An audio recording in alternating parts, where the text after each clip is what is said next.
Starting Hearthstone can be overwhelming as all can be. I should know. I just started. So, what I did is I spent the last few days doing all the research, and you can expect all the sources in the description. But this is the cleanest, most simple beginner's guide you can get for everything you need to start Hearthstone in 2026. Let's show you what everything means, how to play, and how to win. The first thing, let's start with the basics. So, this is a free to play digital collectible card game, and I'm putting free to play in quotes because I don't think you're actually going to be able to keep up in any real way as a free to play player. This is a game that if you get into, you're going to want to know that you're going to have to spend or fall behind straight up. Sorry, I wish that wasn't the case, but it is. You can play for a good long while, however, as free to play, and probably get some enjoyment out of it once you get past the beginning. This is a one versus one turn based strategy game, basically you against an opponent, generally speaking, another real human being somewhere else in the world. Both players are going to start at 30 health, and you're going to reduce the opponent to 0 to win.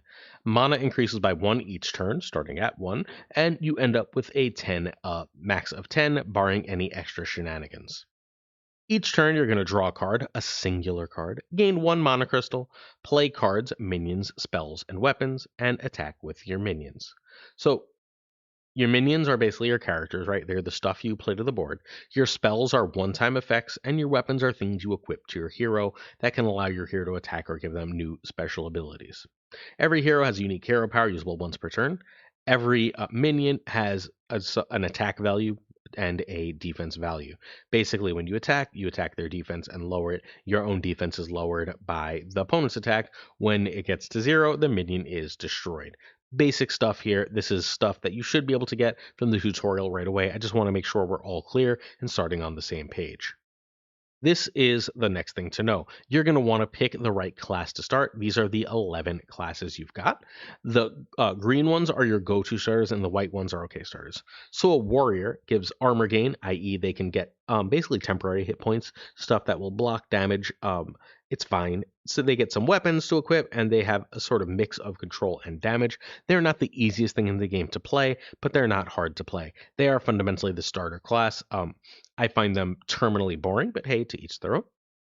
Mages are really good for starting. They are direct damage, freeze, and burn. Basically, you can direct damage either quote unquote to the face, to the opposing champion, or to the opposing champion's minions just by blasting them. You can also freeze them, basically not allow them to move for X amount of time, and burn them, lower their defense slash damage with direct spells. Really, really fun. I'm a big fan of mages early on. I think they're fun. I also like hunters. Hunters are among the easier to play. Hunters and demon hunters, I think, are where I would land on the easiest. We'll get to demon hunter later. Hunter is another really easy choice. We have aggro. You get a bunch of beasts and you do direct damage. So like we have direct damage again, but like aggro, now we're just trying to punch through as fast as possible, do as much damage as possible, which is going to mean the games are faster, which is going to lower our decision tree. As we're learning, that's usually a fairly good place to be. Paladins are fun if you like watching things go burr. They're the closest thing an early player should do to combo. I generally advise early players to avoid combo, but paladins are cool because they basically create a bunch of tokens and they shield and buff them. As you shield and buff them, you overwhelm opponents. It's not the most complicated thing. Paladins are the other one I really enjoyed early on. Basically because they give my brain that like tickle of actually doing things. Hunter can be a little straightforward for me, but like Paladin says, all right, I made 15 minions and I made them all huge and now they're all coming at you. Good luck. And that's a really, really fun place to be. Priests give you healing and control. They also copy, generally speaking, their own minions, which is reasonably cool. I don't know. I think priests are kind of boring. They're fine early, but not amazing. Rogues are kind of rough. I don't super suggest the next bunch: Rogue, Shaman, Warlock, and Druid as for early players. Rogues are combo and burst damage with a resource efficiency. Basically, you end up using extra energy for things. You end up being able to make things cheaper, but you're comboing off different cards in order to burst damage, and you probably don't know enough about the game to do that really early. We have our shaman who have totems, evolution, and board swings. Basically, you play weak stuff, and then mid late game, you transform a bunch of it, you evolve a bunch of it, and the board swings heavily into your favor as you've turned all your weak stuff into really strong stuff. Again, you need to know exactly what and how to do that. It's rough. Warlock similarly does sacrifice mechanics. For example, you could sacrifice some health to draw cards, and you get a bunch of demons, and demons are really cool. They're really strong, but sacrifice mechanics are again a tricky thing. It requires you, and a lot of new players struggle with this, to consider health a resource. If that obviously makes sense to you, then maybe you'll do better with Warlock than a lot of early players, but I don't always suggest it. Druid is Rampant Bigs, and it later becomes flexible, but like Rampant Bigs isn't especially good early. You can get aggroed out a lot as an early game player, and the flexible later means you can play this later on once you get a better grasp of the game. Demon Hunter is real simple to me. You aggro, you attack, you draw. It's like the simplest thing in the world. You want to draw cards so that you're aggro when your stuff gets wiped out. When you're forced to trade stuff, more on trading later, works for you. So Demon Hunters work really well. And then Death Knight is mid-range control and has a corpse mechanic. I played a decent amount of Death Knight too, and the corpse mechanic is a little complicated. Not terrible, but it's basically like, oh, you got dead stuff and you can use your dead bodies to do stuff. It gives you a benefit from trading and lets your control take over the game. Again, as you're starting, aim for Mage, Hunter, Paladin, Demon Hunter, and Warrior are fine options as well. So there's three pillars of winning. First is mana efficiency. You don't want to waste mana. And we're going to go through each of these one by one, right? So I'm just going to give you the gist of them here, and then we're going to go through them. Next up, we have board control. The strong board usually wins, especially as an early game player. As you get further along your Hearthstone journey, you'll be able to win more often from boards that don't look developed, from boards that don't make sense. But you'll need more cards. You're going to need more things to do for that. Finally, we have resource management, not overplaying your hand, making sure you're doing the right things. The most common beginner mistake is playing cards just because you can. This is one of the most important things to learn early: how much you need to play versus how much you can hold back. What is not using mana versus wasting mana. And hey, we're going to go forward, but if you haven't hit that sub button, please do so. We've got four more, I'm pretty sure, four more Hearthstone videos for you on the channel. We're going to do 10, after this video, we're going to do 10 things I wish I knew. Then we're going to do this video for Hearthstone Battlegrounds, because Hearthstone Battlegrounds is honestly a game I prefer right now to Hearthstone, and then the tips for Hearthstone Battlegrounds, and then a final review of the Hearthstone universe before we move on to a new game. We're also going to have a Raid Shadow Legends video out for you later today, so get ready for that as well. Raid is another regular on this channel. If you think Raid is just a meme, you are wrong. That game is kind of awesome. All right, next up, mana efficiency. You need to ask the following questions. Does this card improve my board? Sometimes you're just playing an extra card and doesn't really do anything for your board. If that's the case, you're probably better off holding that. Next, does it protect me? Does this card have taunt? Basically force your opponent to attack you. Does this card force the opponent to attack it before it can attack your face? Does it protect me? Does it offer enough of a threat that I know that my opponent's gonna have to trade? Good. And then does it advance my win condition? More on win conditions later, but your deck has fundamentally one of three win conditions. We'll talk about what they are. If you're playing a control deck and this is going to fundamentally allow you to set up this control combo later, then you're going to want to play it, right? If it's not going to help you for that and it's just going to be sitting there at risk, then you don't want to do it. It's about impact per mana, not whether you just spend the mana or not. That's what you want to think about. Ask those questions whenever you have a card to play.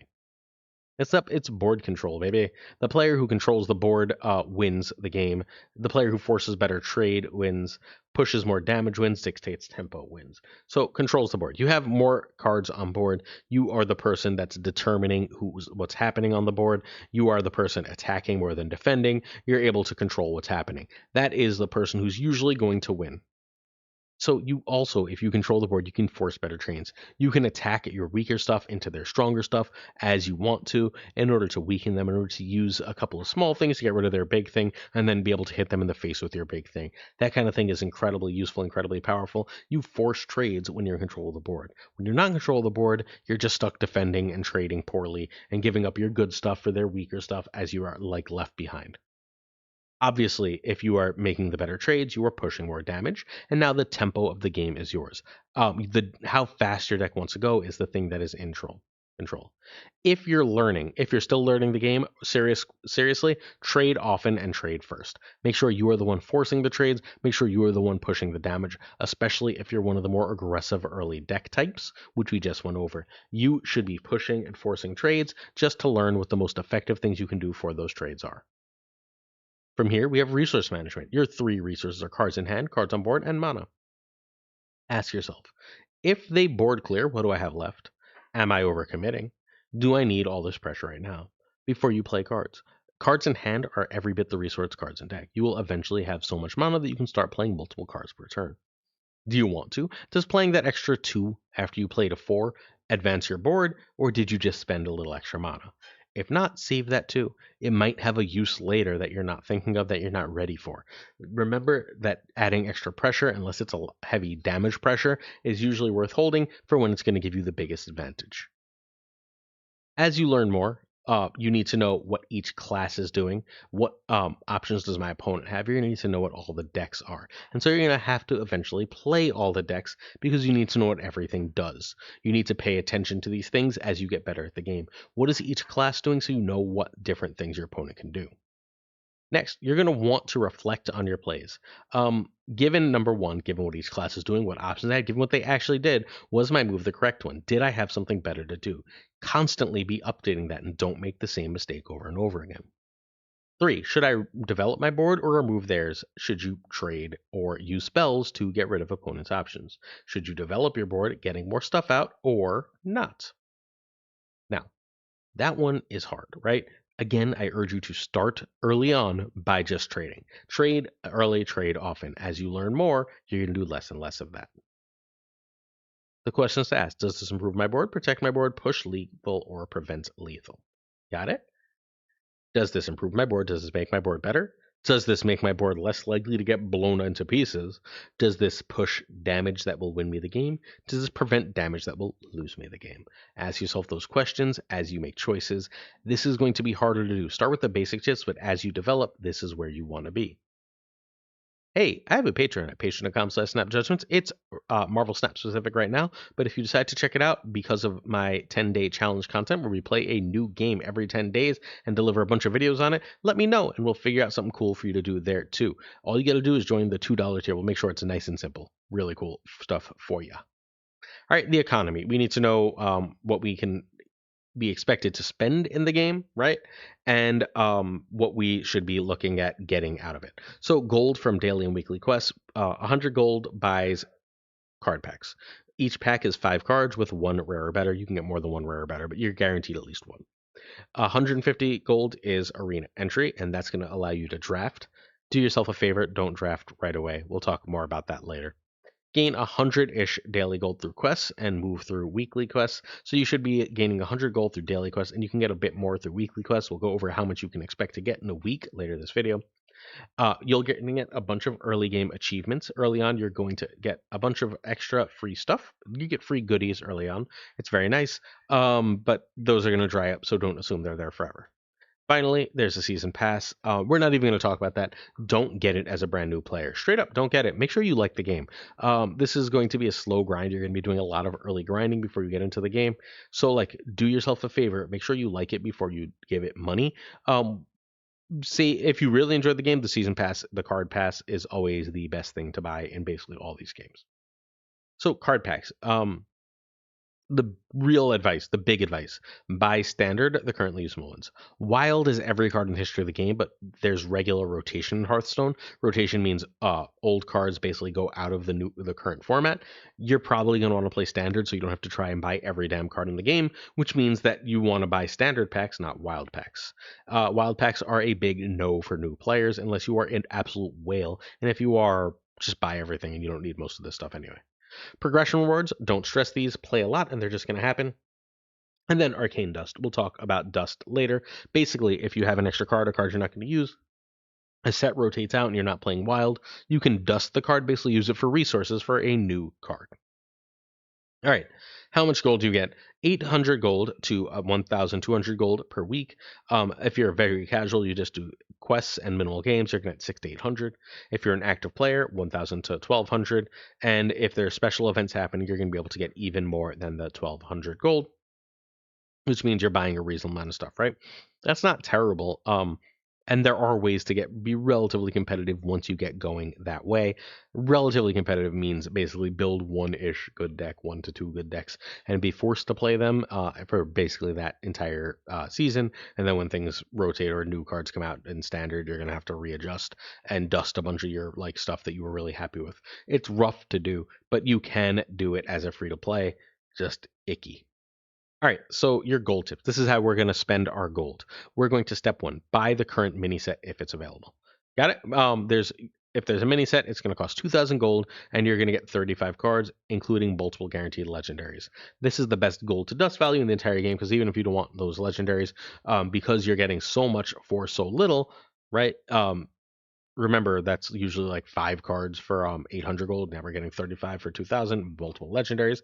We are just kicking all sorts of butt way ahead of the curve. Anytime there's one of these available, do it, do it, do it, do it, do it, and then dust the things you don't want, but not right away. Step 2, open 10 packs from each current standard expansion. So there's a legendary pity timer. You're guaranteed a legendary in your first 10 packs of each expansion. Buy 10, move on to the next set, repeat. That way, you're going to get as many legendaries as possible. Even if you get legendaries that don't work for you, that's the best dust ratio. We'll get there again later. So you're going to be guaranteed a legendary between your first 10 packs. If you hit that legendary in your first few packs, you can always stop. So buy 10 if you hit legendary in 10. Great. Move on to the next one. If sooner, move on to the next one. Repeat because you hit that pity. All good? 3. Focus on one main expansion. After hitting the early pity timer, spend gold on the expansion that has cards for the deck you want and is newest, which means it's going to be the longest in standard, longest before you have to dust a bunch of stuff. Nice and simple, right? That should make perfect sense to everyone. It's going to be available longest and help you build the best deck. That's what you want to focus on. Gold mistakes. All right. Don't play arena until you can average 5+ wins. You can try it if you feel like it, but I'd really suggest until you start winning a bunch of games in this and really, really know the cards, just skip arena. Draft is a hard format to do if you don't know what's happening, and you're not going to know what's happening, and your opponents really will, so don't do it. Don't do wild packs unless you play wild, and then you need to be ready to spend a ton of money to get all the wild stuff. Do not buy randomable expansions, and don't impulse craft legendaries. And that one is important, right? Your legendaries are basically your most powerful heroes, minions, excuse me, too much raid. Your most powerful minions, and you're going to want to make a bunch of big flashy ones. Don't do that until you've pulled everything you can, because if you pulled it and then you made it, now you just wasted. Like dust is still a waste, right? You'd rather just pull it and save your crafting materials for something else. You're not getting like a 1-to-1 ratio on dust, so like don't do that. Wait till you pull everything you can, everything that's reasonable, and then craft legendaries as you need to complete the deck. Don't just craft legendaries because they seem cool. Wait patiently. Next up, your pack content. You're going to get, we said already, 5 cards, at least 1 at rare or better. The rest are common or higher. Commons are white gems, so you know what you're looking for. Rares have a blue gem, epics purple, and legendary orange. Obviously, that's least powerful to most powerful in the game. Legendaries being where we want to go. Your pack drop rates, and this is worth knowing. At least 1 rare or better per pack. On average, you're going to get 1 epic every 5 packs and 1 legendary every 20 packs. Obviously, you're going to get 1 within the first 10 because of the pity timer, but outside of that, you're getting 1 every 20. Keep it in mind. We talked about pity timer. You're also going to get a legendary every 40 packs after. You should be getting one about every 20, but you can go up to 40 without actually seeing one. So be ready, because like again, that means you're pulling a few packs a week, and you're fairly likely to just not get a legendary, right? That means that dust is going to be really, really valuable, and it's going to be hard to compete if you're not buying some packs. Some more notes. Dupe protection. You can't get two. There is dupe protection, right? You can only get 2 copies of a non-legendary and 1 copy of a legendary before you're not going to get dupes more than that. You're not going to get like 5 of one terrible common. That's not going to happen. You're going to get 2 copies of it, and then you're going to have to pull something else. So that's really nice and really does help. You also get every card of a rarity before you get dupes of that rarity, which is kind of a pain in the ass for the cards you want 2 of, because you're gonna have to get 1 of each of them before you can get a second, which is kind of annoying. But like at least you're not getting the it at least gives you a variety of cards to choose from, and you should be able to work around it. Once again, please do standard, not wild, unless you are whaling the F out, at which point most of this is useless information of the gold stuff. Just buy everything. And open first, then craft what's missing. Crafting costs. For a common, you're going to get 40 dust, rare 100 dust, epic 400, and legendary 1600 dust. You can play with what that means within the game once you know what it is, just so you don't so you know and can keep track of how much stuff you need, what you need to do in order to make things. All right, dust tips. Save gold for packs from the current standard expansion. Avoid arena until you understand fundamentals, and don't impulse buy older wild packs unless you plan to play. I did that already. Excuse me. Woo! Where to get decks. All right. So there's probably some more of these, but websites, hsreplay. .net comes with a companion app. That companion app is probably a must-have if you're going to play Hearthstone. I wouldn't play the game without it because it's going to tell you the decks. It's going to tell you what's happening in ways that you're just not going to know as a new player. If you want HearthstoneTopDecks.com, it's exactly what it sounds like. It's just a bunch of top decks sorted. Really, really easy, really valuable resource. It's sort of like what Marvel Snap Zone or Snap Fan would have, except even more curated. And then there's the ViciousSyndicate.com, which has a bunch of data breakdowns and meta reports in both written and podcast form, which is really, really cool. All right, some YouTubers to check out. First and foremost, check out Regis Hearthspin. You might know Regis if you're a Marvel Snap player. I know a lot of my viewers are Marvel Snap players. Regis Kilbin on Marvel Snap, formerly of Hearthstone. Regis Hearthspin is his Hearthstone channel now. He is both a friend of mine and an incredible human being and an incredible Hearthstone content creator. He's not going to like explain basic stuff for you especially well, but if you want fun, engaging, happiness, joy, seeing how things work, seeing what someone who spends in the game is going to like get and like be able to mess with without being a top player, Regis is going to be your guy. Trump SC and Kriparian are both amazing explainers. They're going to get you ready for the game. They're going to show you like everything you need. They're going to explain things like in a level that's going to really, really help you up your game. I'm going to say that wrong. This TCG is where you go for like top meta play. This is the top meta player who's a content creator, often like to rank 3 in the world, that kind of player. And then Zeddy Hearthstone is, as near as I can tell, the closest thing Hearthstone has to me in Marvel Snap, where this is going to be like consistent meta deck reviews, consistent meta deck thoughts and gameplay and breakdowns. So those are the YouTubers I would start with. Feel free to expand as you will. I think it's a major part of the game to get these decks from these players, from these websites, and make sure that you're not just like, I put together a deck, I hope it works. All right, beginner mistakes. First, playing too fast. You've got the timer. Take your time. Read the cards. You're really going to struggle if you don't. Take your time. Slow down. Think. Don't just play all cards immediately. Don't just drop your hand. You're going to have problems. There are board wipes. When you play all your cards, you are going to die. Don't also ignore your opponent's strategy. Your opponents are trying to do something to win. Are they going to do aggro, control, tempo? What are they doing to try and win? Pay attention to what they're doing. Does it affect what you're doing? How much? The more you get better at that, the better you're going to do. Don't make flashy legendaries. Make a deck that you can get good with and finish your damn quests. If you're going to play the game, you have to finish all your quests. You really, really, really, really want to master one deck if you're going to get good fast. You want one deck that you're just like, you know the ins and outs of, you know how to play. Because once you really, really know your deck, hopefully a relatively simple one, you can pay attention to what opponents are doing, and that's how you learn the game. I cannot emphasize enough that you should watch high level gameplay. You're not going to understand a lot of it, but find someone you like that explains their high level gameplay and then copy. Review your own matches. Pay attention to what you do. Reflect. Reflection is hugely important. You get better by thinking about the choices you made and why you made them. Learn matchups. Generally speaking, like aggro is going to punch control in the face, and then combo is going to punch. Combo is going to punch aggro in the face by getting comboed out, and et cetera, et cetera. And it becomes a little circle. And then track your stats. There's websites for that, but know what's happening in your games. Before we go forward, please hit a sub, leave a like, leave a comment. It means so much if you're willing to help us out. Please, please, please. Thank you. All right, beginner's roadmap. First, week 1, you're going to complete the tutorial, which is simple, right? Learn the basics of the game, then unlock all the classes and finish your quests. Spend some time with each class. As you level up each class, you're going to get more cards. Those cards are going to be really important for everything. Unlock your classes, finish your quests for week 1. Week 2, choose one budget deck and start ranked. Start playing ranked. You're going to be playing other.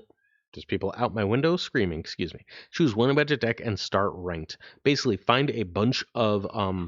You're going to be playing other early game players. If you're playing one good deck, you should be able to win a reasonable amount. Try not to win too much. You don't want to push higher than your collections and skill level are going to allow. But win some games, play early players, play smart, start ranked in week 2. Once you've finished all of your classes to rank 10.